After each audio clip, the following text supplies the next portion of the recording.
पंचम दिवस। बोलो श्रीमद् भागवत महापुराण की। आज श्रीमद् भागवत का पंचम दिवस। कल हमने श्रवण किया, कृष्ण की जन्म लीला के बारे में सुना। कृष्ण के आने के अनेक अनेक कारण हैं। कृष्ण जब संसार में आए बहुत सारे कारण होता है, 10 कारण तो बता ही देते हैं उसको। क्योंकि भगवान जब आते हैं तो कोई ना कोई कारण से ही आते हैं, बिना कारण के कोई कार्य नहीं होता। कहते हैं भगवान क्यों आए? पहला कारण बोले परित्राणाम साधूनाम विनाशाय च दुष्कृताम धर्म संस्थापनार्थाय संभवामि युगे युगे। बोले धर्म की रक्षा करने के लिए और दुष्टों का विनाश करने के लिए भगवान आए। बोले पहला कारण। बोले दूसरा कारण क्या आने का? बोले अनुग्रहाय भक्तानां मानुषं देहासुतम। बोले भक्तों को आनंद देने के लिए आए। बोले तीसरा कारण क्या था आने का? बोले जो द्रोण और धरण ने तपस्या की थी, उन्होंने मांगा था कि हम आपको वास्तव रूप में प्राप्त करें, वही यशोदा और नंद बाबा। बोले तीसरा कारण आने का ये रहा। बोले चौथा, बोला वृष्णि और सुतपा, उन्होंने भी तपस्या किया था कि आप हमें पुत्र रूप में मिल जाओ।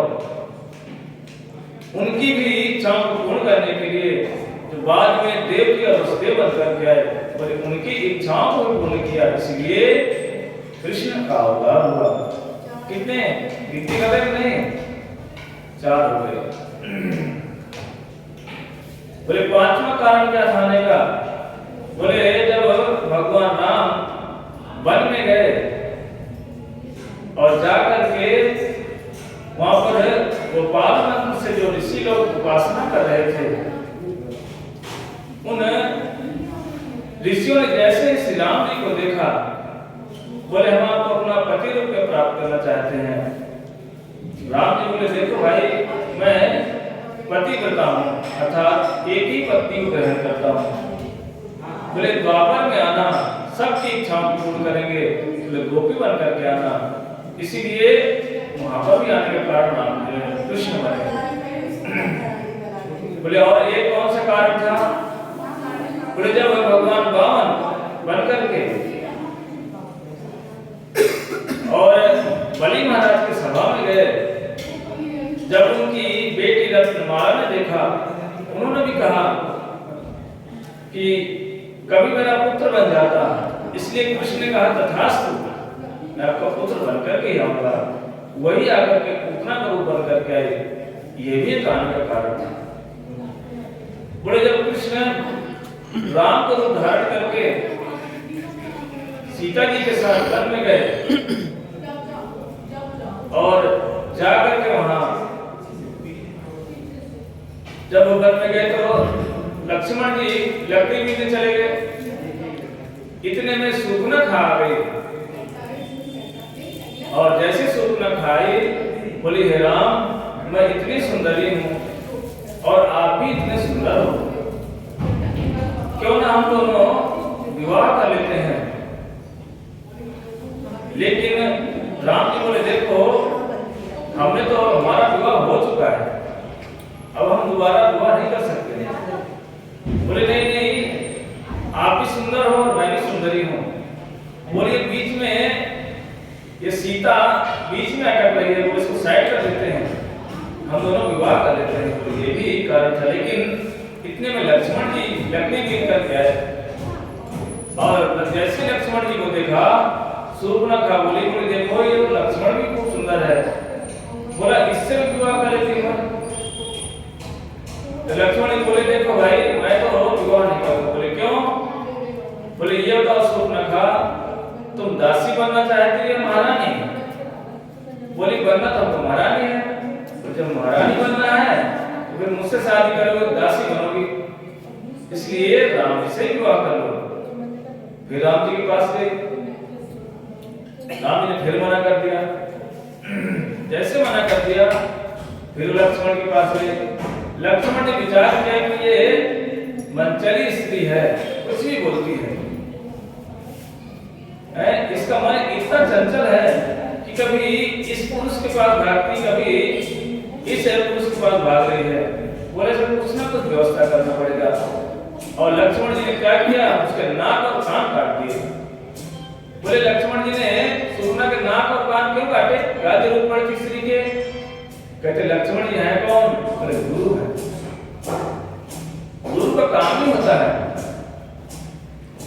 कि जो भगवान को उपयुक्त बना करके उनको अर्पण करना, क्योंकि जब तक गुरु किसी वस्तु को शुद्ध नहीं कर देगा तब तक भगवान स्वीकार नहीं करते। इसीलिए उसके नाक और कान करके उसको गुरु बना दिया। बोला अब ये किसको संसार में कोई स्वीकार नहीं करेगा, अब ये भगवान के सेवा के उपयुक्त बन जाएगी। भगवान बोले चिंता मत करो, बोले द्वापर में आना, वहां भी आने के कारण बना भगवान का, अनेक अनेक कारण बने भगवान के आने के। जब दंडकारण्य में गए वहां पर ऋषियों ने भी उनसे पूछा, बोले हम आपको पति रूप में स्वीकार करना चाहते हैं। कौन? ऋषि लोग बोले। राम जी बोले देखो भाई हम तो पुरुष हैं और एक ही स्त्री को ग्रहण करते हैं। बोले नहीं नहीं हमको भी स्वीकार करो, लेकिन गोपाल मंत्र की उपासना करने के कारण से वो भी गोपियां बन करके आई कृष्ण लीला में वापस। बोले और क्या क्या कारण थे? बोले अनेक कारण हैं इनके कृष्ण के आने के। बोले एक बार राम और लक्ष्मण विश्वामित्र के साथ जनक में पहुंचे। जाकर के जब वहां रुके, क्योंकि स्वयंवर चल रहा था, और जब गए तो वहां पर उनको एक जानकी वाटिका थी, उसके पास में उनको रुका। और जब सुबह हुई तो विश्वामित्र जी बोले देखो हमको पूजा करना है, पुष्प लेकर के आओ। और जैसे ही राम और लक्ष्मण गए पुष्प वाटिका में पुष्प लेने के लिए, उनको माली ने रोक दिया। बोले भाई अंदर नहीं जाना। बोले क्यों? बोले ये जानकी की वाटिका है। बोले यहाँ पर बोलो जानकी मैया की जय। लेकिन वो बोले हम क्यों बोले? लक्ष्मण बोले हम तो नहीं बोलेंगे। लक्ष्मण बोले श्री रामचंद्र की जय।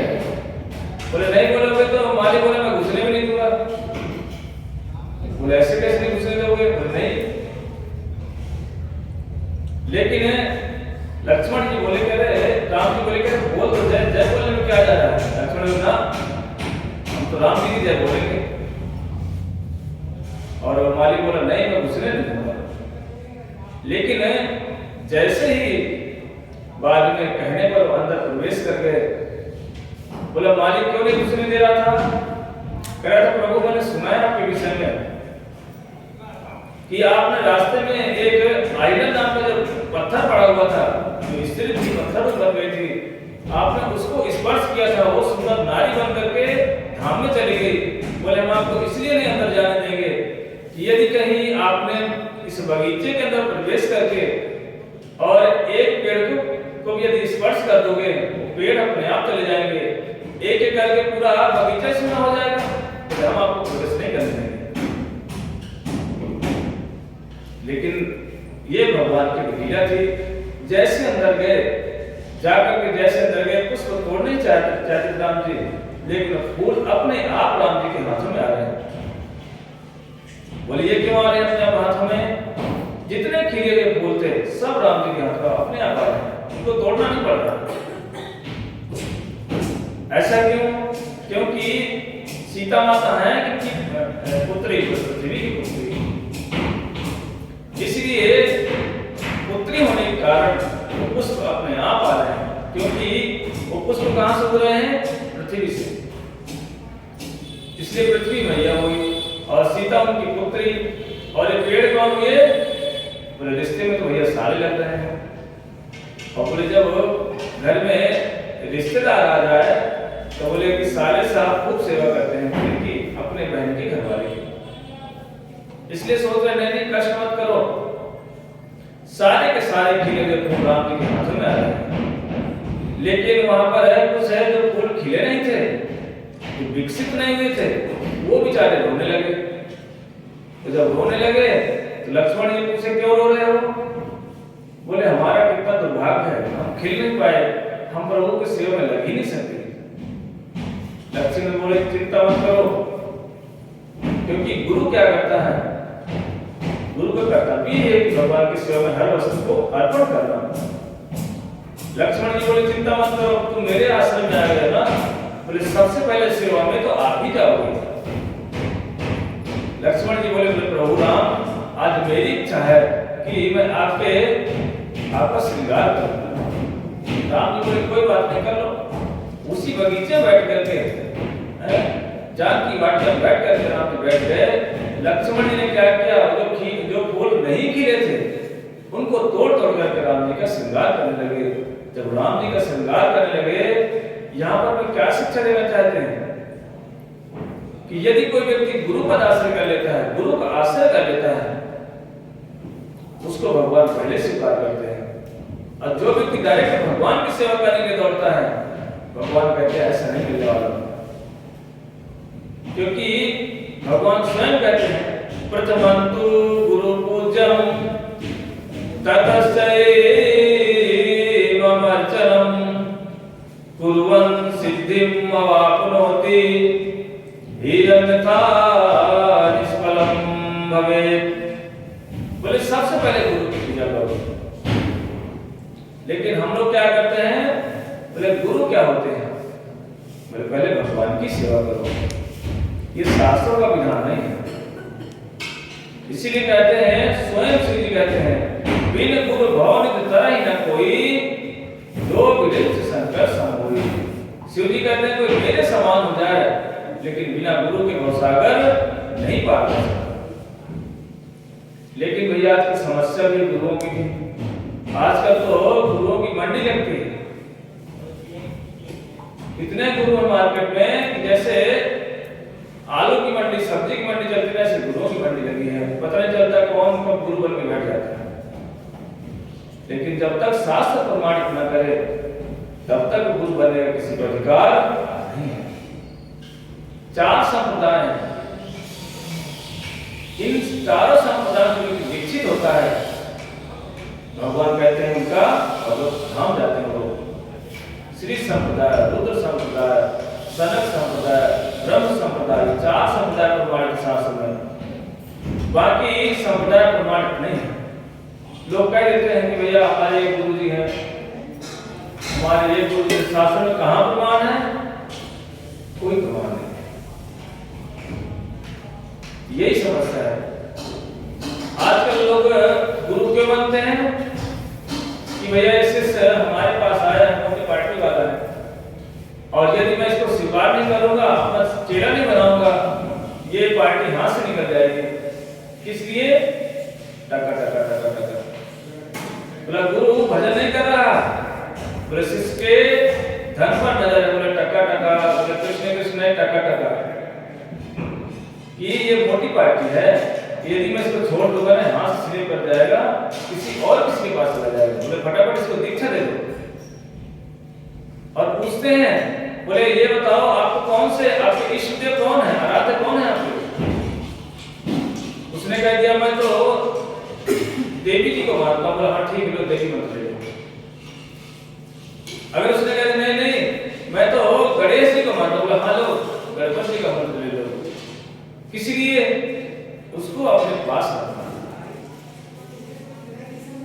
शिव जी स्वयं कहते हैं कि ऐसे गुरु का, बोले हे पार्वती, संसार में शिष्य का धन का हरण करने वाले से गुरु की कमी नहीं है, बहुत गुरु मिलेंगे।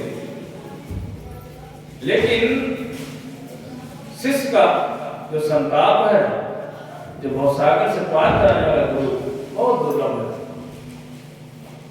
कौन कह रहे? स्वयं शिव जी कह रहे पार्वती से कि हे पार्वती, इस संसार में इतने गुरु हैं कि शिष्य का धन का हरण करेंगे, लेकिन वो जो संसार के सागर में डूब रहा है, पुनरपि जन्म पुनरपि मरणम, बार बार मर रहा है, बार बार जन्म ले रहा है, तो उस कष्ट से उसको पार लेके नहीं जा सकता।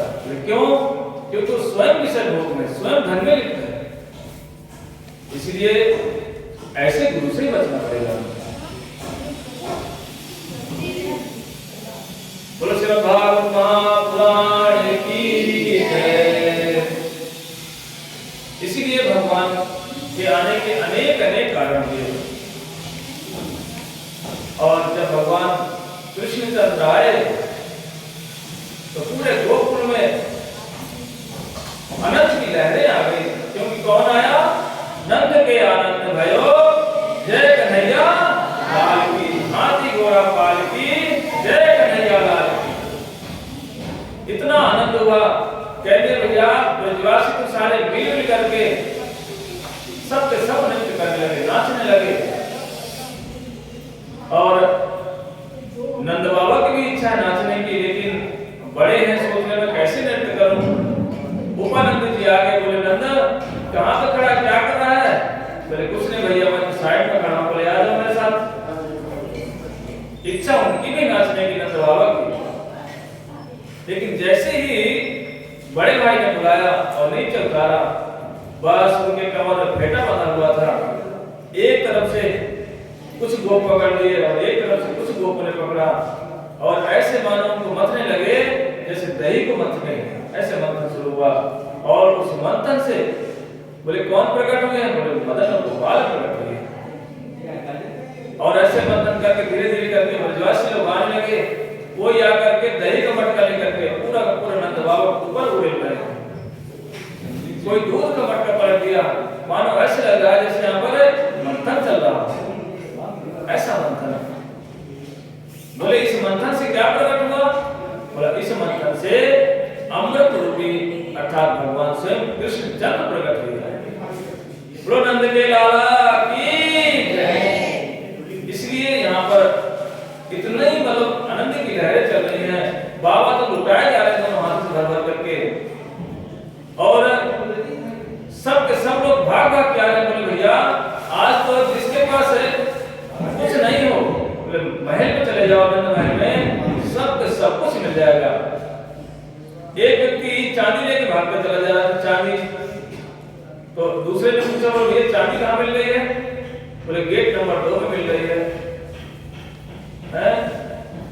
बोले वो भी भागते हुए आया। बोले जैसे भाग के आया, देखा कि बगल वाले गेट में सोने का पूरा पूरा भंडार खुला हुआ है। उसने दोनों हाथों से सोने को भरा लेके भागा। जैसे लेके भागा तो कुछ तो गलियों में यहाँ गिरे, कुछ वहां गिरे, कुछ लेके गया। तीसरे ने पूछा, बोले भैया ये चांदी सोना कहाँ मिल रहा है? बोले बाबा लुटा रहे हैं। बोले बाबा कहाँ पर लुटा रहे हैं? बोले जाओ तो सही, सीधे चले जाना, एक गेट पड़ेगा।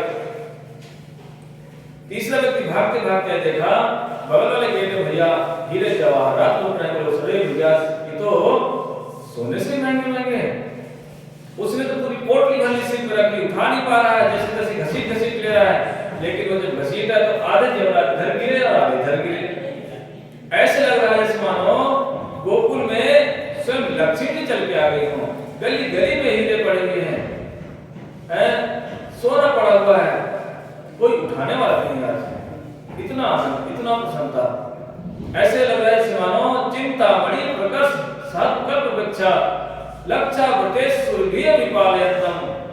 ऐसे लग रहा है साक्षात लक्ष्मी प्रकट हो गया गई हो और गलियों में सोने को ऐसे फैला फैला के चल रही हो। जैसे कोई पैसे वाला होता है ना, जब शादियां होती लोग ऐसे ऐसे फेंकते पैसे, ऐसे जो सोना और चांदी जवाहरात पूरा ब्रज।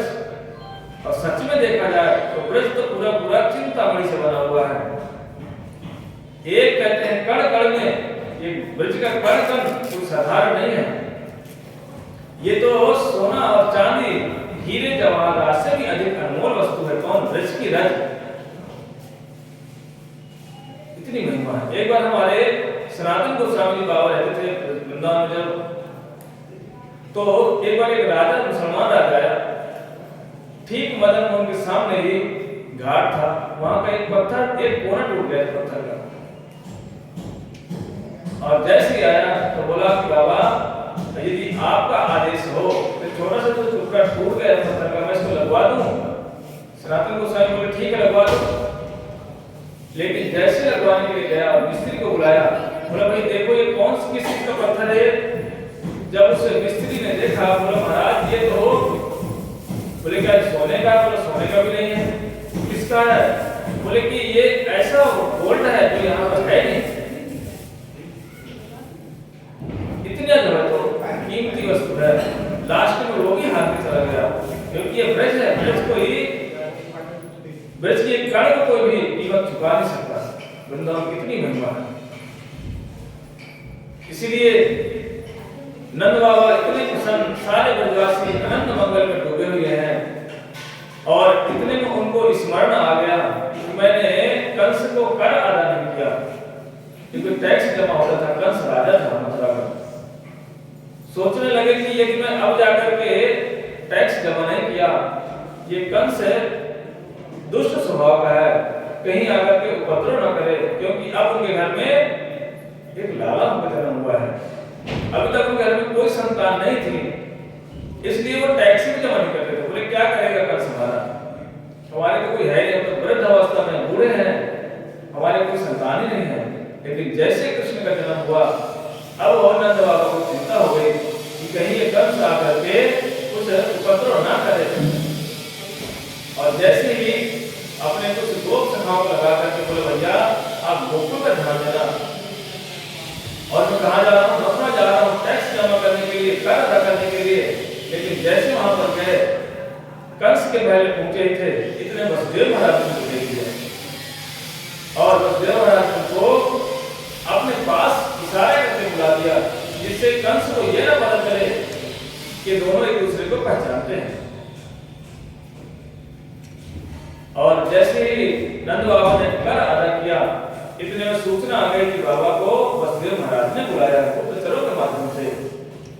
जैसे वसुदेव जी के पास पहुंचे, एक दूसरे से गले मिले, इतने प्रसन्न हो गए। और प्रसन्न होकर के बोले, वसुदेव महाराज बोला अच्छा हुआ आपके घर में इस अवस्था में एक कृष्ण का अर्थात एक लाला का जन्म हुआ है, और उनकी प्रसन्नता में वो भी प्रसन्न है। लेकिन नंद बाबा कह रहे नहीं, हमें बड़ा दुख है, इस कंस ने आपके 6 पुत्रों का वध कर दिया। बड़ा दुराचारी है कंस। एक दूसरे को वो सुख में सुखी हो रहे हैं, और नंद बाबा उनके दुख में उनका साथ दे रहे हैं। यही होता है मित्र का स्वभाव।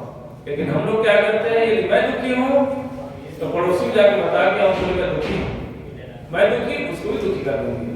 यदि मैं प्रसन्न हूं तो सब जगह नाच नाच के जाऊंगी बताने के लिए कि मेरे घर में ऐसा हो गया है। ये पता नहीं कि बगल में दुखी हैं लोग, उनके हृदय में क्या बीत रही होगी, उनको इससे मतलब नहीं। हम लोग क्या है, एक स्वार्थ में लग गए। लेकिन नंद बाबा और वसुदेव महाराज एक दूसरे के सुख में सुखी हैं, एक दूसरे के सुख में दुखी हो रहे हैं। एक मित्र का कर्तव्य होता है। वहां जाकर के इतने में वसुदेव महाराज बोले बाबा आप गोकुल में जाओ, बोले कुछ अनहोनी होने वाली है। बोले अनहोनी? जैसे इतना सुना अनहोनी, क्योंकि नंद बाबा जानते थे वसुदेव महाराज कोई साधारण व्यक्ति नहीं है, ये लंबे समय तक के जानते हैं, जन्म जन्मांतरों के पीछे मतलब कई कल्पों तक को जानते हैं ये वसुदेव महाराज कोई साधारण नहीं है। जैसे नंद बाबा ने सुना, नंद बाबा तुरंत उनकी धड़कनें तेज हो गई। बोले क्यों? बोले एक बुढ़ापे में एक संतान हुई है, यदि कुछ अनहोनी हो गई तो हमारा होगा क्या? हम किसके भरोसे रहेंगे? ये सोच करके तुरंत नंद बाबा वहां से बोले ठीक है वसुदेव भैया मैं जा रहा हूं। और इधर गोकुल में क्या चल रहा है? गोकुल में तो लाइन लगी पड़ी है, एक करके माताएं आ रही हैं, तो लाला का मुंह देख रही है आकर के, लेकिन प्रवेश नहीं कर पा रही सब, क्योंकि अभी कहां पर है? सुति का ग्रह, अर्थात वहां पर कोई माता जान सकती। अब जो भी है बाहर से देखो, बोले जसोदा के लाला हुआ है, लेकिन बड़े बड़े सुंदरियां आ रही सर धज करके। अब आप कहोगे भैया तो सब गोबर फेंकने वाली थी, और वहां अलंकार कहां से आ गए? यही तो ब्रज की महिमा है। क्योंकि ब्रज कैसा है? चिंतामणि सदस्य है, कुछ भी वहां बैठ के चिंता कर लो, सारी इच्छाएं पहुंच जाती है। कल्प वृक्ष, जबकि कल्प वृक्ष को भी शक्ति प्रदान करने वाला कहाँ का वृंदावन धाम है। इतनी महिमा अपने धाम की। वृंदावन धाम की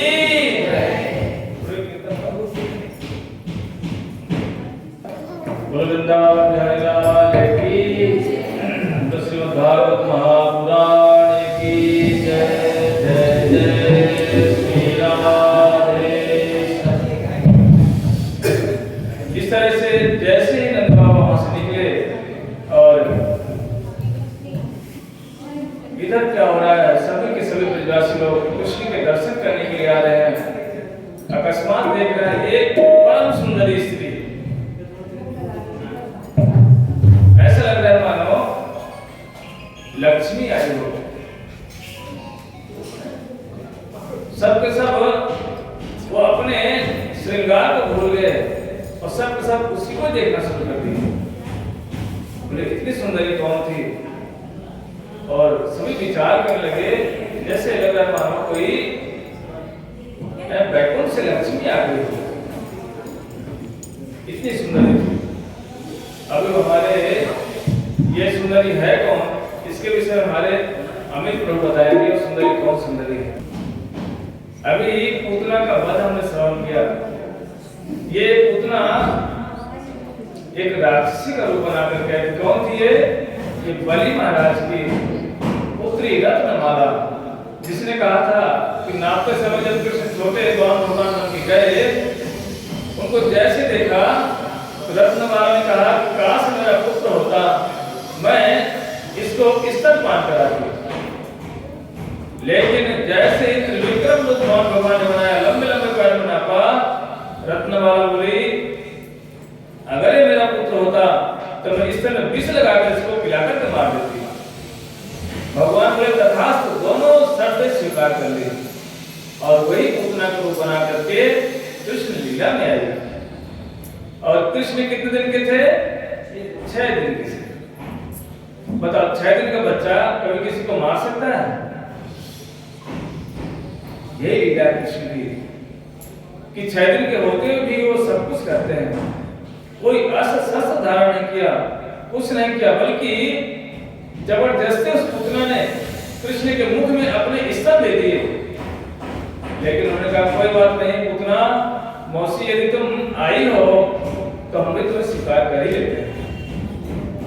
और उसको स्वीकार कर लिया। पुतना बोले मुझ छोड़ दे। बोले मौसी हम किसी को पकड़ते नहीं हैं, यदि एक बार पकड़ लिया तो फिर किसी को छोड़ते भी नहीं हैं। बोले मौसी तुम खुद आई हमारे पास पकड़ाने के, हमने पकड़ लिया तो छोड़े क्यों? अनेक कारण बताए। इस तरह से उनका कल्याण किया। बोले 6 दिन के कृष्ण पूतना के ऊपर बैठ के क्यों गए? बोले इसलिए गए, बोले ब्रजवासी माताएं आती थी कृष्ण के दर्शन के लिए, लेकिन सुतिका गृह में प्रवेश नहीं पा रही थी। कृष्ण ने विचार किया कि मेरे दर्शन के लिए ब्रजवासी लोग आ रहे हैं, मैं क्या ऐसा उपाय करूं जिससे सब लोग मुझे देख सकें। इसलिए पूतना के ऊपर बैठ कर ऊपर चले गए। बोले देखो ब्रजवासियों मैं ऐसा हूं, मैं मेरे स्वरूप को देखो। सारे ब्रजवासियों ने दर्शन किए। बोले नंद के लाला की। और वो पूतना पता कहां पर गिरी? कहते हैं पूतना 6 कोस अर्थात 18 किलोमीटर की लंबी चौड़ी पूतना थी। यदि यहाँ पर गिर जाए पूतना तो पूरा ये क्या बोलते चौक चटनी बन जाएगा। एक ही माता यहाँ है बचेंगे सब के सब। इसलिए अच्छा वो पूतना का यहाँ तक आना नहीं हुआ। इसीलिए सबको दर्शन कृष्ण ने दिए। अब धीरे धीरे करके कृष्ण 3 महीने के हो गए, अब बढ़ते जा रहे हैं। इधर क्या हुआ, जैसे 3 महीने के लाला हुआ, एक दिन कृष्ण ने करवट बदली। जैसे ही बच्चा होता ना करके अपने पलटी मार जाता है, जैसे पलटी मारा अपनी साइड को, यशोदा मैया ने देखा, बोला लाला मेरा बड़ा हो गया है। बस जैसे पलटी मारा, बोला अब तो उत्सव मनाया जाएगा। सारे ब्रज माताओं को बोलकर यशोदा मैया आई, मेरे लाल ने आज करवट बदली है, बोला उत्सव मनाया जाएगा। और सारी माताएं आने लगी। यशोदा मैया ने सोचा कि भीड़ ज्यादा हो जाएगी। तब ये गाड़ियां नहीं हुआ करती थी कि गाड़ियां के वैगन आर खड़ी है, डिजायर खड़ी है, स्विफ्ट खड़ी है, बहुत सारी गाड़ी खड़ी है, गाड़ियों से तो जगह बन जाएगी। पहले बैलगाड़ी होती, बोले सकट जिसको बोलते हैं, सकट। जसोदा मैया ने सारा सामान घर के बाहर सब एक सकट रखा होता, गाड़ी थी उसमें रख दिया, उसके ऊपर सामान रखा और नीचे लाला को लिटा दिया उस सकट के नीचे। जैसे लिटाया इतने में और सारी ब्रज की माताएं आकर के खूब मंगल गीत गा रही हैं, बड़े आनंद मंगल में चल रहा है पूरा ब्रज। लेकिन लाला ने जैसे कृष्ण की आंखें खोली, कृष्ण ने देखा, बोला मेरा उत्सव हो रहा है और मुझे घर से बाहर निकाल दे रहे हैं, ऐसा कैसा उत्सव हो रहा है? बोला मैं रोना शुरू करता हूं, क्योंकि बच्चे का सबसे बड़ा बल क्या है? रोना। वो जितना तेज रोएगा भैया उतनी जल्दी उसकी सारी शर्तें पूरी हो जाती हैं। कृष्ण ने बड़े जोर से रोए, खूब जोर जोर से रो रहे हैं, लेकिन भैया इतना शोर मच रहा है कीर्तन का अंदर कि किसी के कान में आवाज गई ही नहीं। कृष्ण ने विचार किया, बोला ऐसी बात नहीं बनेगी, कुछ उपाय निकालना है। इतने में कंस मामा ने एक खिलौना और भेजा, उसका नाम था शक्टासुर। क्योंकि कंस मामा क्या करता था, बोले भांजे के लिए कुछ ना कुछ खिलौने भेजते रहो जिससे खेलता रहेगा। अब शक्टासुर आया, शक्टासुर ने आके देखा, बोले ये बढ़िया उपाय है कृष्ण को मारने का, कोई मेहनत नहीं करना, ऊपर इस शकट पर बैठ जाऊंगा, ये गाड़ी नीचे जाएगी, ये अपने आप ये चकनाचूर हो जाएगा। 3 महीने का बच्चा है। जैसे शक्टासुर ऊपर बैठा उस बैलगाड़ी में दबाना शुरू किया और कृष्ण रो भी रहे हैं और हाथ पैर भी चला रहे हैं। देखो छोटा बच्चा पैर चलाता है, साइकिल चला रहा है बड़े बड़े। लेकिन ये और उसी के छोटे छोटे सखा थे बच्चे, वो खड़े खड़े देख रहे थे। अरे लाला तो रो रहा है, बड़े जोर जोर से पैर भी चला रहा है।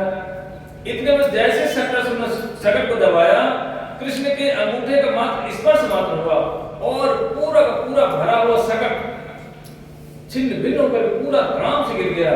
और पूरे माता चिल्ला पड़े, बोले भैया क्या हो गया, दौड़ो दौड़ो। अब तो सबके सब भूल गए और भाग करके लाला को देखने के लिए गए। जाकर देखा, सखाओं से पूछा, बोले लाला ये कैसे हुआ?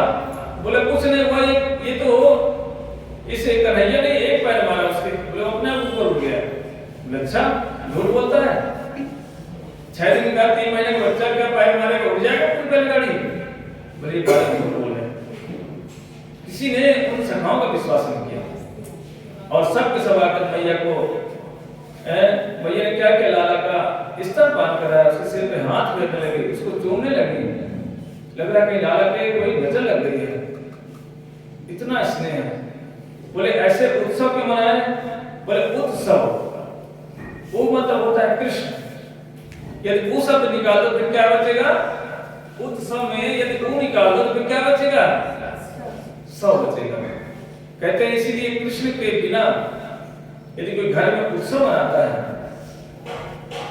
और कोई भगवान के पहले उत्सव नहीं मनाता, इसलिए घर में कहते हैं कोई भी काम करो, चाहे किसी का नाम संस्मरण हो रहा हो, चाहे किसी का अन्नप्राशन हो रहा हो, कुछ भी करो घर में उत्सव, शादी हो रही हो, सबसे पहले कृष्ण का ही उत्सव मनाना चाहिए।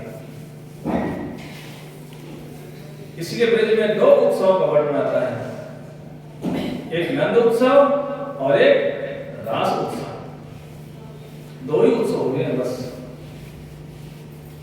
और इतने सारे ब्रजवासी सहम से गए, बोले हरि भगवान बड़े मुश्किल में तो लाला हुआ है। अब धीरे धीरे करके कृष्ण बड़े हो रहे हैं, 1 साल के होने वाले थे।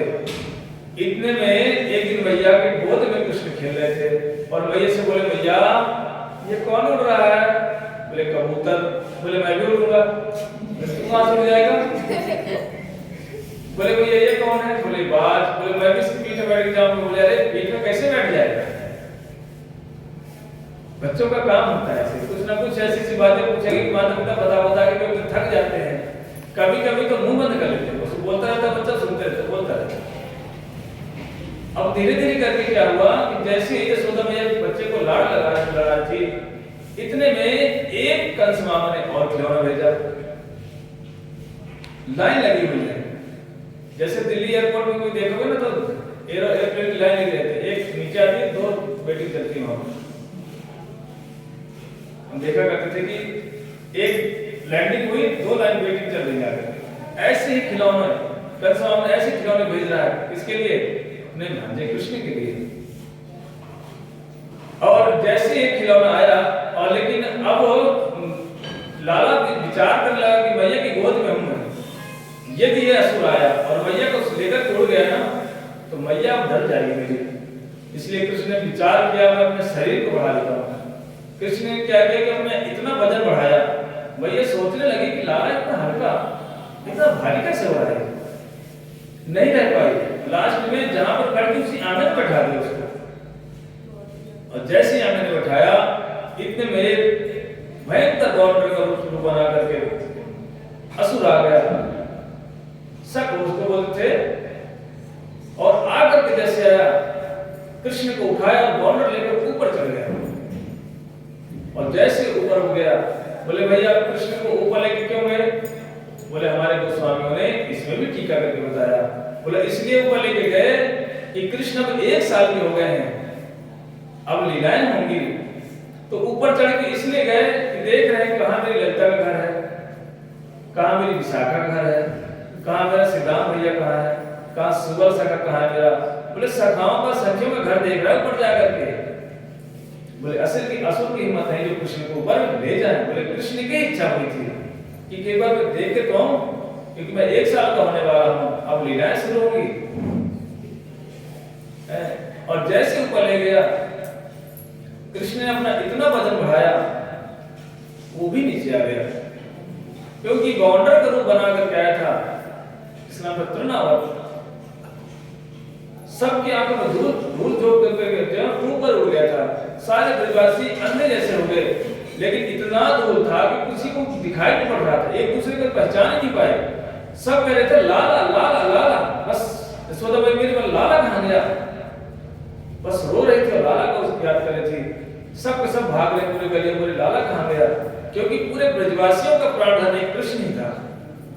सबके घर में पुत्र थे, लेकिन जब लाला की बात आती थी तो सारे में सांसें सबकी रुक जाती थी। और बाद में जाकर बाहर जाके देखा कि छोटा सा श्याम सरोना खेला, उसको उठा कर लाए, गौमूत्र से स्नान कराया है, और उसको आलिंगन फिर जाकर के उसके माथे को चूमा, स्तनपान कराया। इस तरह से अनेक अनेक लीला चलती रहती थी। अब तो 1 साल के हो गए। वसुदेव महाराज विचार कर रहे हैं, क्योंकि वसुदेव महाराज गिनती कर रहे थे बैठ के मथुरा में, आज मेरे लाला का 10 दिन हुआ, 20 दिन हुआ है, बोले 50 दिन हो गए, 90 दिन हो गए, 1 साल हो गए, पर मुझे अपने बच्चे का नामकरण करवाना चाहिए। तुरंत गर्गाचार्य जी को भेजा। गर्गा पुरोहितो राजन यदुना संभातपा व्रजम जगामनंदस्य वासुदेव प्रचोदितः। नंद बाबा अपने महल में थे, लेकिन वसुदेव महाराज जी ने गर्गाचार्य से प्रार्थना की, बोले महाराज मेरा पुत्र गोकुल में है, उसका नामकरण कर दीजिए आप जाकर के। जैसे गर्गाचार्य जी गोकुल में आए, और जैसे ही नंद बाबा ने देखा, उनका बड़ा स्वागत सत्कार किया। माधव चरणाम निर्णाम गृहणाम वीर चेतसाम निसरसाय भगवत अन्यथा कल्पते क्वचित। जैसे महापुरुष आ जाए उनका स्वागत करना चाहिए, पर हम लोग स्वागत नहीं करते। इसीलिए कहते हैं, जैसे नंद बाबा ने गर्गाचार्य जी को देखा, उनका प्रणाम किया, उनको आसन दिया, बैठाए, बोले अहो भाग हमारे घर में आज तो संतों का आगमन हुआ है, इतना स्वागत कर रहे हैं। ये परंपरा आज भी ब्रज में चलती है। अब आज भी जाते हैं, साधु लोग जाते हैं ब्रजवासी घर, है तो ब्रजवासी, पर यदि कोई साधु चला गया ना, इतना सम्मान कि वो सम्मान आप कोई कहीं कर भी नहीं सकते, इतना सम्मान करते हैं ब्रजवासी लोग।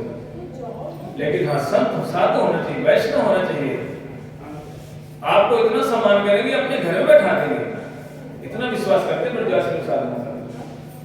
पर यदि साधु ने गड़बड़ी कर दी तो समझो उसकी खैर नहीं करता, उसके प्राण संकट में आ जाते हैं, क्योंकि ब्रजवासी है।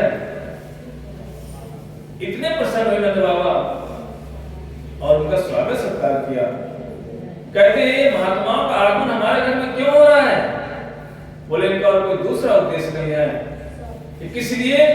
क्योंकि गृहस्थी लोग, जो संसार में फंसे हुए जीव लोग, ये भजन नहीं करते।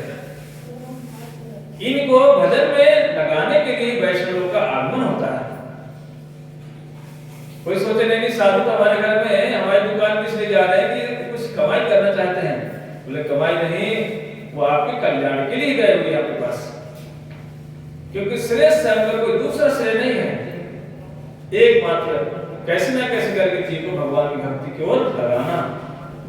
इसलिए महत्व चलना निर्णाम गृहणाम दीन चेतसाम। जो गृहस्थी बेचारा पैसे तो है लेकिन दुखी है, उसके दुख को दूर करने के लिए ये साधु वैष्णव लोग घर जाते हैं। और जैसे गर्गाचार्य जी को देखा, इतने प्रसन्न हुए नंद बाबा और बोले कि अहो भाग्य।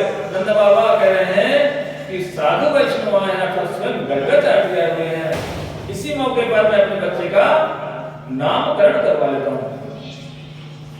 कहते हैं यदि वैष्णव लोग आ जाए ना तो उनसे अपने घर में बच्चों का नामकरण भी करवाना चाहिए। बच्चे का अन्नप्राशन भी साधुओं से करवाना चाहिए। इतनी महिमा बता रहे हैं हमारा।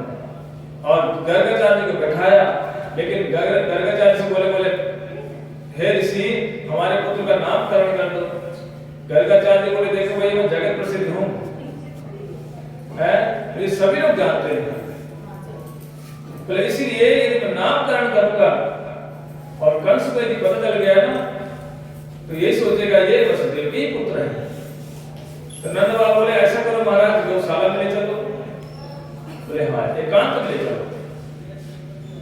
गौशाला में जाकर के नामकरण करने के लिए गए। जैसे ही आंख बंद करके गर्गाचार्य देखने लगे, बोले हासन वर्णाश्रयस गृहीतो अनियुगम तनु शुक्लो रक्तस्तथापि इदानीं कृष्णतां गतः। बोले हे नंद बाबा, ये जो आपका पुत्र है ना, ये हर युग में आते हैं, लेकिन इधर पहले बलराम जी का नामकरण किया। बोले देखो जो बड़े हैं ना, ये बलराम है, ये बल के अधिष्ठात्री देवता हैं। बोले इसलिए इनका नाम बलराम होगा। बोले दूसरा नाम इनका संकर्षण भी होगा। बोले क्यों संकर्षण होगा? क्योंकि जब आपस में कोई झगड़ा करेगा, ये दोनों को संधि करा देंगे आकर्षण करके, इसलिए संकर्षण होगा। लेकिन जो मूल कारण था उसको उन्होंने नहीं बताया। हमारे सनातन गोस्वामी जी कहते टीका में, कहते जो मथुरा के जो बलदेव थे उनको आकर्षण करके और रोहिणी गर्भ में जो एक किया था, इस लीला को उन्होंने नहीं बताया। क्यों? सोचे पता नहीं कोई चक्कर में पड़ जाए, और सीधा सीधा कह दिया संकर्षण मतलब इसलिए कि यदि झगड़ा करेंगे तो बलराम जी दोनों को मिलाएंगे, इसलिए संकर्षण। अब जैसे ही लाला की बारी आई, बोले महाराज ये आपका पुत्र तो सभी युगों में अवतार लेता है। सतयुग में स्वयं, त्रेता में रक्त और कलयुग का भी वर्णन कर दिया, पीत वर्ण के अर्थात श्रीमद् चैतन्य महाप्रभु का भी वहां पर वर्णन कर दिया, लेकिन स्पष्ट रूप से नहीं किए, क्योंकि स्पष्ट करते लेकिन इसीलिए हमारे श्रीमद् चैतन्य महाप्रभु के जन्म का भी उसमें वर्णन है। और कल इदानीं कृष्णतां गतः, तो इस समय बोले कृष्ण। और बोले बाबा चिंता मत करना, समय समय पर ये कुछ ऐसी लीलाएं करेगा, नारायण समो गुणे, नारायण के समान कभी लीलाएं करेगा, इसलिए घबराना मत बाबा कभी। बोला ठीक है।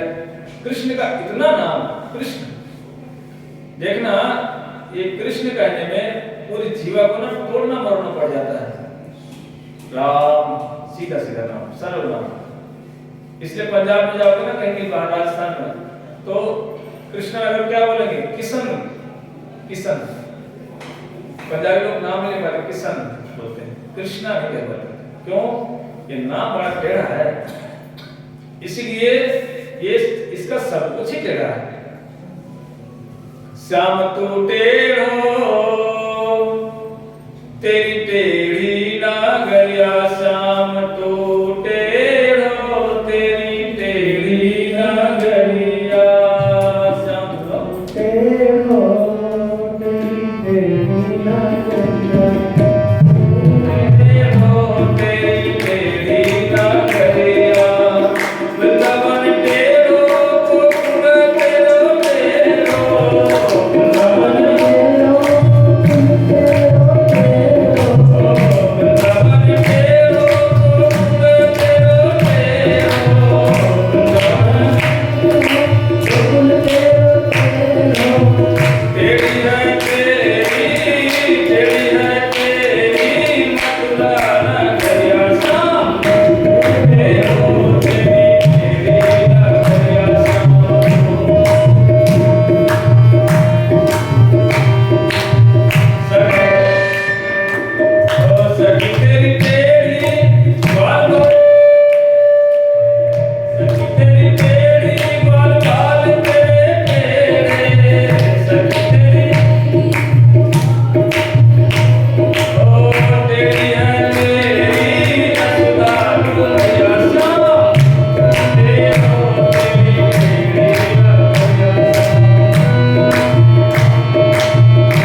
जसोदा मैया वो भी टेढ़ी, बोले सखा भी पूरे पूरे टेढ़े हैं, कभी कृष्ण को गाली भी देते हैं, ये तो ब्रज की लीला है, इसीलिए वहां सब कुछ टेढ़ा है।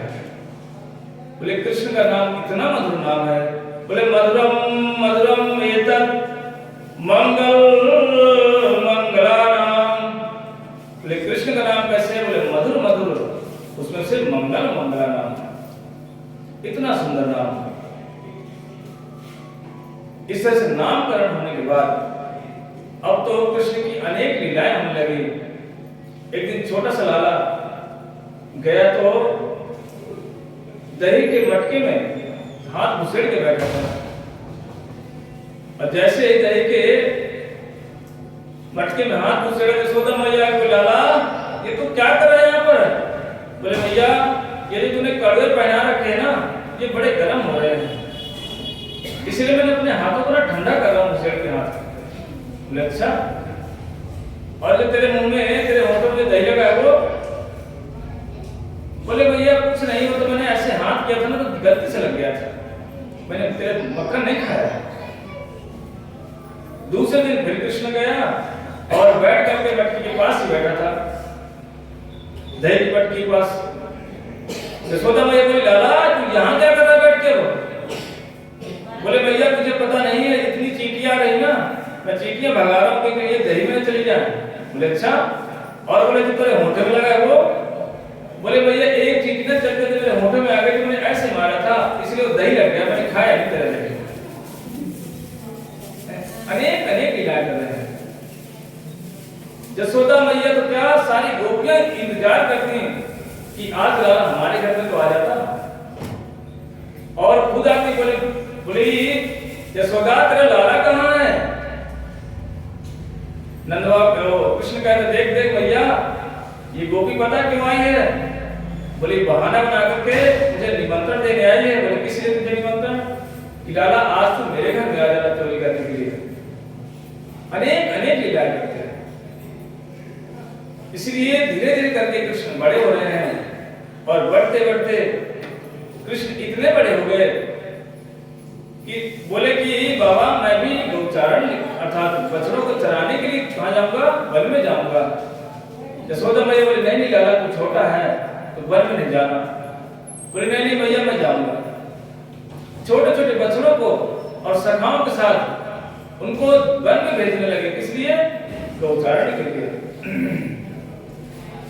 और वहां एक दिन गए जमुना जी के तट पर, सारे सखाओं मिलकर के पानी पीने गए, बछड़ों को पानी पिलाया। इतने में जैसे सखा लोग आगे आए, देखा एक विशाल भयंकर चोंच वाला पड़ा हुआ है। बोले भैया ये कौन है? बोले ये कोई नहीं, बोले ये तो ब्रज की शोभा बढ़ा रहे हैं। और कृष्ण गए, जैसे उसके पास में गए, कृष्ण को उसने निगल लिया। जैसे निकला, कृष्ण उसके गले में जाके बैठ गए, न अंदर न बाहर। और कृष्ण को उसने निगल दिया। जैसे निकला, उसे लगा कि मैं दोबारा फिर इसको खा लूं, लंबी चोंच वाला था। जैसे दोबारा खाने के लिए गया, कृष्ण ने क्या कि एक पैर से उसके नीचे की चोंच को दबाया और एक पैर से, एक हाथ से उसके ऊपर चोंच को उठा करके उसके 2 टुकड़े कर दिए। बोले ये कौन था? बोले ये बकासुर था। ऐसे करते हुए अघासुर को वध किया। जितने असुर आए सबका कल्याण करते जा रहे हैं कृष्ण, लेकिन कहीं पर भी ऐसा शस्त्र नहीं था। धीरे धीरे करते करते कृष्ण की लीलाएं बढ़ती जा रही हैं और बढ़ते बढ़ते कृष्ण ने अनेक लीलाएं करते चले जा रहे हैं। धीरे धीरे करके एक दिन तो कृष्ण ने मिट्टी खा ली ब्रह्मांड घाट में। सारे सखाओं ने शिकायत लगाई, बोले भैया आज तेरे लाला ने मिट्टी खाई है। ये मिट्टी क्यों खाई? क्योंकि सारे सखा लोग बोले आज हम कृष्ण को अपने साथ खिलाएंगे ही नहीं, तू अकेले खेलेगा। बोले क्यों?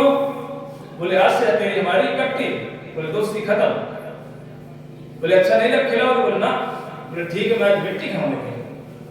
कृष्ण जिद के मारे मिट्टी खा रहे, दोनों हाथ उठा उठा के। सारे सखा लोग बोले ए लाला मिट्टी मत खा। बोले मिट्टी अब खाऊंगा, अब खाऊंगा। और जाकर के भैया शिकायत लगा दी। सब के सब जाकर के भैया से बोलने लगे, बोले भैया आज तो हमने अपनी आंखों से देखा लाला को मिट्टी खाते हुए। बोले एक हाथ से नहीं, दोनों हाथों से खा रहा था। भैया तुरंत आए, बोले हे राम राम, ये तो मिट्टी खाएगा, पेट में कीड़े हो जाएंगे। और जैसे आए बोले लाला तूने मिट्टी खाई? बोले भैया मैंने मिट्टी नहीं खाई। बोले नहीं खाई? बोले ना। बोले सखा कह रहे, बोले सखा तो पिटवाने के लिए कह रहे हैं, मैंने मिट्टी नहीं खाई। बोले भैया तू दाऊ भाई से पूछ ले। बोले क्यों दाऊ, इसने मिट्टी खाई? बोले हाँ भैया आज मैंने भी देखा इसने मिट्टी खाई। दाऊ भैया कहने लगे, बोले भैया मुझे ये विश्वास नहीं था कि ये इस तरह से पृथ्वी का बोझ हल्का करेगा, ये पता नहीं था। बोला था इसने कि मैं दुष्टों का विनाश करके पृथ्वी का भार कम करूंगा, पर ये इस तरह खाके कम करेगा ये हमको पता नहीं था। ये तो पूरी पृथ्वी को खा गया। इसने मिट्टी क्यों खाई? अनेक कारण है। कहते देवताओं ने भी कहा कि हमको भी वृक्ष का रस चखना है, वृक्ष की मिट्टी कैसी है।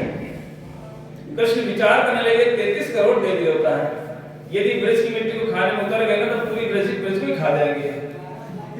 इसलिए क्यों ना मैं ही मिट्टी खा लूं। क्यों? क्योंकि कृष्ण के अंदर सारे देवी देवताओं का अर्थात कृष्ण ही सबके मूल है। और जैसे कृष्ण ने मिट्टी खाई सबके सब तृप्तिवान हो, सबके सब का मन प्रसन्न हो गया। इस तरह से अनेक अनेक लीलाएं करते हैं। एक दिन जब गौचारण में जाने लगे धीरे धीरे करके और बोले लाला तू मक्खन चोरी करता है बहुत। बोले भैया मैं सच में चोरी नहीं करता। बोले मैं तो आपके कहने पर मैं वन में जाके गौचारण करता हूँ, गाय को चराता हूँ, मैं कब चोरी करूंगा? बोले नहीं लाला सब सब लोग बोलते हैं तो चोर हो गया है। यदि लाला तो चोर हो जाएगा तेरी कोई शादी नहीं करेगा। बोले भैया सच में? बोले हाँ। तो सच में कुंवारे रह जाएगा? बोले भैया मैं सच में कह रहा मैं चोरी नहीं करता। बोले सुन भैया मोरी मैं नहीं माखन खायो, सुन भैया मोरी मैं नहीं माखन खायो, सुन भैया मोरी मैं नहीं माखन खायो। ओरे भयो कई अनिते पीछे, ओरे भाई कई अनिते पीछे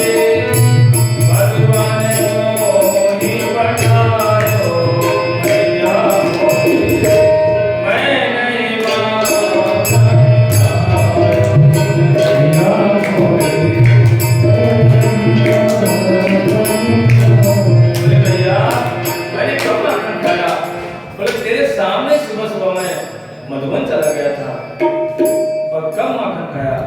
बोले नहीं लाला, सब लोग कहते हैं तुमने मिट्टी की माखन खाई।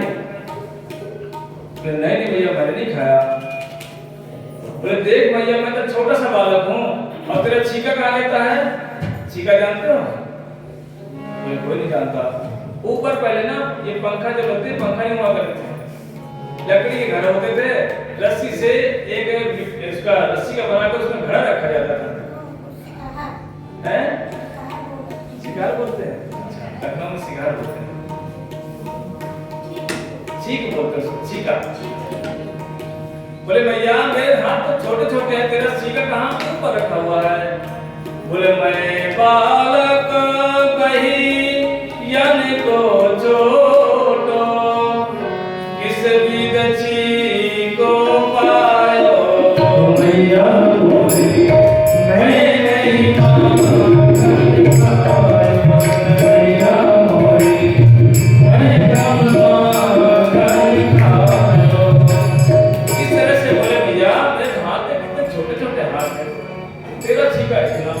कहां से मक्खन खाऊंगा? बोले भैया ठीक है, इसका मतलब मैं तेरा लाला नहीं हूं, तू मेरी बात नहीं मानती ना।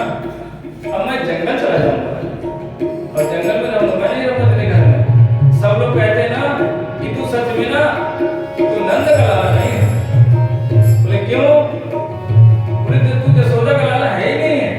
बोले मुझे लगा सच में जो लोग कहते हैं ये ठीक है। बोले क्यों? सकल खाया करते थे। बोले तो देख लाला, तू सच में ना यशोदा का पुत्र नहीं है। बोले क्यों? बोले तेरा देख, तेरा बाप भी बुरा, तेरी माँ भी बुरी। बोले तू काला कलूटा कहां से आ गया? इसलिए तो कहीं से बिना इनका पुत्र तो हो ही नहीं सकता। बोले भैया आज मुझे पता चल गया, सच में मैं तेरा लाला नहीं हूँ। ये लोग मुझे चिढ़ाते थे ना, ये सत्य कहते थे। बोले भैया ठीक है, मैं आज के बाद ना जंगल में जाकर रहूंगा, मैं नहीं रहूंगा। मैया इतना डर गई कहीं लाला सच में जंगल न चला जाए। इसलिए अनेक अनेक लीलाएं हैं।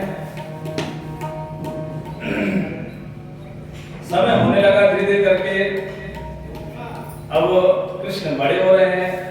इस से लीलाएं करते करते कृष्ण बाल अवस्था से पौगंड अवस्था को जा रहे हैं। अर्थात अब कृष्ण 6 साल के हो गए, जिसमें से अब एक चेयर लाओ, चेयर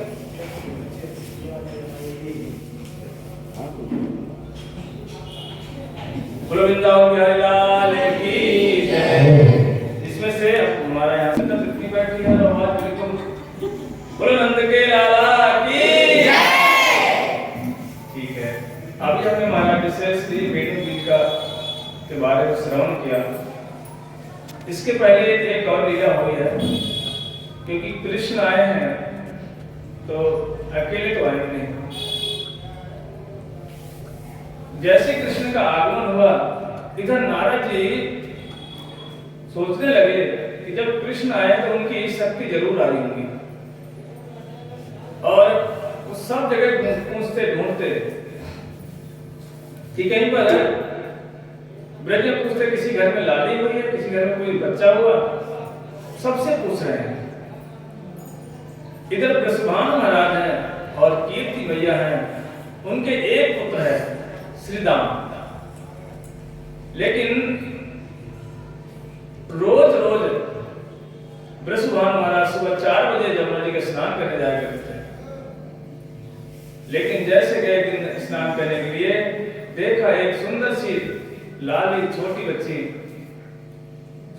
जमुना के जल में किसी टोकरी में किलकारी मार रही, खेल रही है। ये देख करके वृषभानु महाराज सोचने लगे कि अहो ये कितनी सुंदरी लाल पुत्री है, लाली है, न जानिए कहां से आई है। और उसको चुपचाप उठा करके ले आए। बोले कीर्ति ये किसी से कहना नहीं है, क्योंकि उस समय राजा रानी की आंखें बंद थी, और बंद होने के कारण से उनको बड़ा हर्ष भी था कि चलो हमारे घर में पुत्र था, एक पुत्री भी हो गई। लेकिन सबको बताने से इसलिए भयभीत हो रहे थे कि आंखें नहीं खुली हैं। और जैसे ही इधर नारद जी सब जगह पूछ पूछ के आ रहे थे, किसी घर में कोई संतान हुआ, कोई संतान हुआ, नारद जी जैसे ही इधर रावल में आए, एक रावल गांव है जो राधा रानी का गांव है, बरसाना भी राधा रानी का गांव है, लेकिन ये जो इस समय जो लीला चल रही है ये रावल गांव की है। जैसे ही बरसुभान महाराज लेकर के आए थे घर में, खूब प्रसन्न थे, कीर्तिमय प्रसन्न, बरसुभान महाराज भी प्रसन्न थे। इतने में नारद जी आ गए, बोले बरसुभान महाराज यहाँ पर कोई संतान हुई क्या? बरसुभान महाराज सोचने लगे ऋषि आए हुए हैं, साधु से कभी झूठ नहीं बोलना चाहिए, जो चीजें सत्य सत्य कह दो। बोले बाबा एक पुत्री हमको मिली है। बोले मिली हो, हमको दिखाओ। अब जैसे दिखाया, नारद जी ने जैसे देखा समझ गए कि ये राधा रानी है, अर्थात कृष्ण की शक्ति है। बोलो राधा रानी की लगा राधा रानी के उसमें बिल्कुल गुस्सा ही नहीं। अच्छा तो राधा रानी के पक्ष के कौन कौन से लोग हैं? हाथ उठाओ। सबके सब राधा रानी के पक्ष की, आवाज बिल्कुल धीरे। बोलो राधा रानी की। ठीक है। अब जैसे नारद जी ने देखा, बोला हे बरसुभान महाराज, पुष्प लेकर के आओ, हल्दी लेकर के आओ, चावल लेकर के आओ, मैं इसका सुस्ति वाचन करूंगा। जैसे ही बरसुभान महाराज कीर्ति मैया अंदर चले गए लेने के लिए चावल और हल्दी, और इधर बाबा चले गए पुष्प लेने के लिए, इतने में जो छोटी सी लाली राधा रानी थी वो पूरे अपने स्वरूप में प्रकट हो गई, और प्रकट होकर के ललिता की शाखा में प्रकट हो गए, अष्ट सखियां प्रकट हो गई। नारद जी तो जैसे स्वरूप को देखा वो मूर्छित होकर गिर गए, लेकिन जैसे मूर्छित होकर गिरे, ललिता की शाखा बोले ए नारद उठ, क्या कर रहा है? तो जो कुछ कहना फटाफट कर। अब तो नारद जी घबरा गए और स्तुतियां करने लगे। बोले मुनिंद्र वृंद वंदिते त्रिलोक शोक हारिणी प्रसन्न वक्त्रम गणे निकुंज भूमिवासिनी प्रणेन्द्र भानुनंदिनी प्रणेन्द्र सूनु संगते परापरि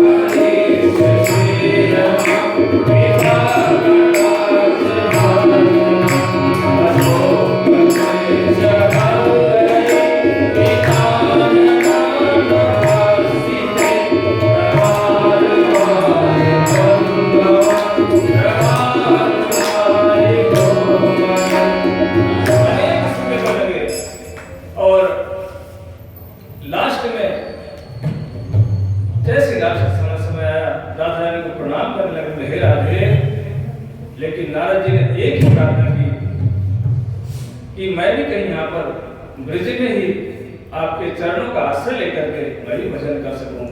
इसीलिए नारद जी क्या हुए, गोवर्धन के पास में ही नारद कुंड है, और वही नारद जी नारदी गोपी के रूप में जाकर के वहां बैठ करके भजन करते हैं। अब इधर उत्सव मनाया जा रहा है का, तो बरसुभान महाराज का भी निमंत्रण आया था, लेकिन राधा रानी आंखें नहीं खोली थी, उनकी आंखें बंद थी। बोले क्यों? क्योंकि राधा रानी ने बोला था जब कृष्ण आ रहे थे कि मैं तभी आऊंगी, और यदि मैं आऊंगी तो सबसे पहले मैं आपको ही देखूंगी, मैं किसी संसार में किसी भी वस्तु का दर्शन नहीं करना चाहती। कृष्ण बोले ठीक है। राधा रानी बोले आने को नहीं तैयार हो रही थी, बोले मैं नहीं जाऊंगी।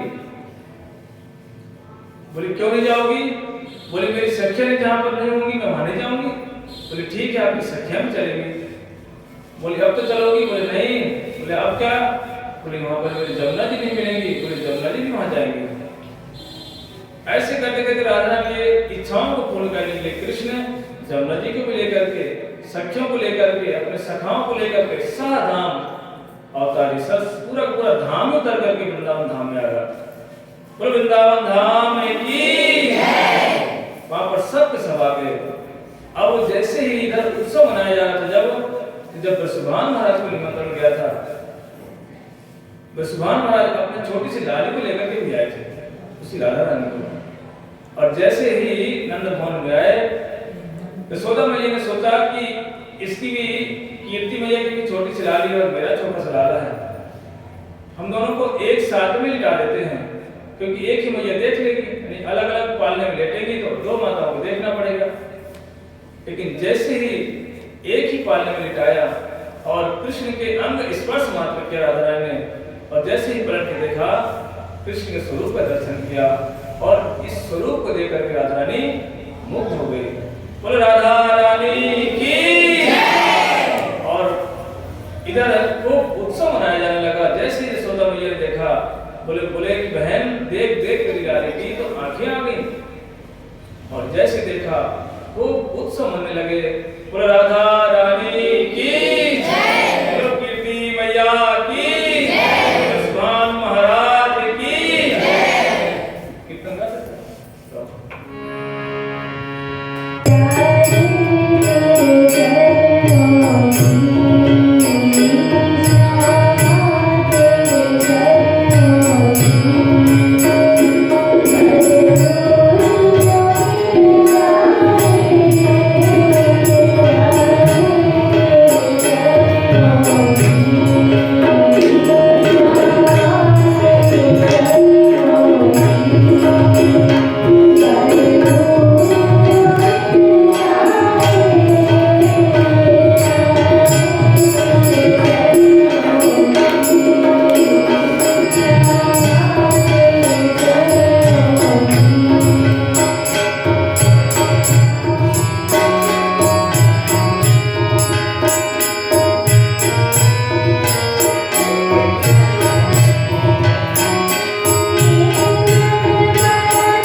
लेकिन जैसे ही कार्तिक मास का महीना आता है, और कार्तिक मास के महीने में सरोवर, नदियां, कूप, सब के सब पानी स्वच्छ और निर्मल हो जाता है। यहाँ तक कि यदि नदी में कोई वस्तु गिर जाए वो भी स्पष्ट दिखाई पड़ जाती है कि हाँ कुछ पड़ा हुआ।